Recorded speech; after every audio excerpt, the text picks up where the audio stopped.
வணக்கம் ஃப்ரெண்ட்ஸ். இன்றைக்கி கிராமத்து ஸ்டைலில் மீன் குழம்பு எப்படி வைக்கலாங்கிறது தான் பார்ப்போம். அதுக்கு ஒரு மீன் எடுத்துட்டு அதை நல்லா கழுவி வெட்டி வச்சுருக்கேன். ஒரு பவுலில் தண்ணி ஊற்றி புளியை கரைச்சி நல்லா ஊற போட்டு கரைக்கணும்.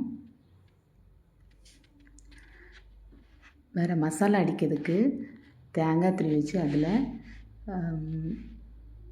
வத்தல் பொடி, மல்லிப்பொடி, மஞ்சள் பொடி எல்லாம் வச்சுருக்கேன். தக்காளி பழம் வெட்டி வச்சுருக்கேன், மிளகா வெட்டி வச்சுருக்கேன், கருவேப்பிலை, சின்ன உள்ளி, பூண்டு எல்லாம் வச்சுருக்கேன். ஃபஸ்ட்டு மசாலா அடிக்கிறதுக்கு தேங்காய் குடலில் சேர்த்துருக்க இந்த மசாலா அவ்வளோத்தையும் சேர்த்து போட்டு நல்லா மிக்சியில் நைஸாக அடித்து எடுத்துக்கணும்.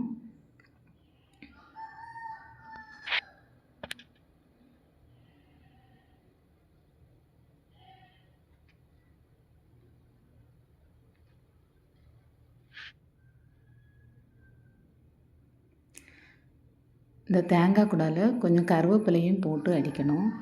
அப்படின்னா தான் குழம்பு நல்ல மணமாட்டும் நல்ல டேஸ்ட்டாக இருக்கும். அது கூடால உள்ளியும் வெள்ளைப்பூடையும் போட்டு அரைக்கணும்.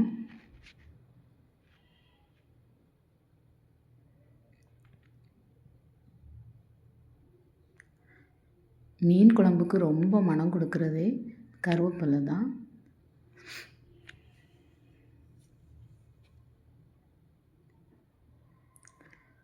இனி இது கூடால தண்ணி கொஞ்சம் விட்டு மசாலாவை நல்லா அடித்து எடுத்துக்கணும்.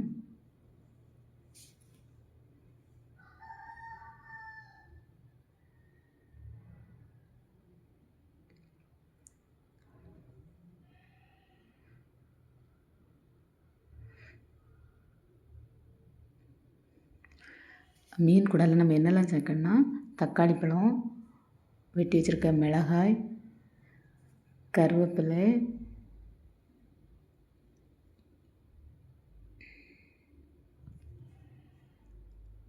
ஏற்கனவே ஊற வச்ச புளியை நம்ம நல்லா கரைச்சி எடுத்துக்கணும்.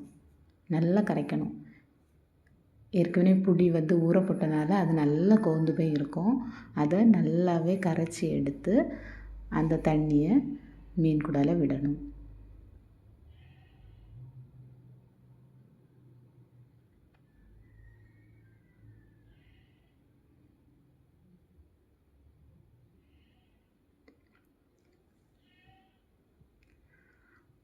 புளி தண்ணியை விட்டுட்டு அடுத்து ஏற்கனவே அடித்து வச்சுருக்கோம்ல மசாலா, தேங்காயெல்லாம் போட்டு அந்த மசாலாவை அது கூடால விடணும்.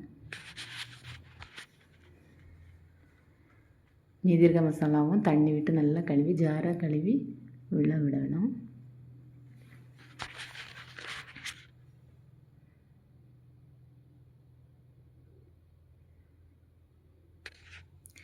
இனி நம்ம மண்சட்டியை அடுப்பில் வச்சு நல்லா சூடு பண்ணணும் குழம்ப. குழம்பு இப்போ இந்த அளவுக்கு இருக்குது. இதை விட வற்றி வரணும் நமக்கு. மீன் குழம்புக்கு எப்போவுமே நம்ம கல்லுப்பு போட்டால் தான் ரொம்ப டேஸ்ட்டாக இருக்கும். கல்லுப்பே போடுங்க. குழம்பு இப்படி நல்லா கொதித்து காஞ்சி வரணும். நல்லா வற்றணும். நல்லா வற்றினா தான் மீன் குழம்பு எப்போவுமே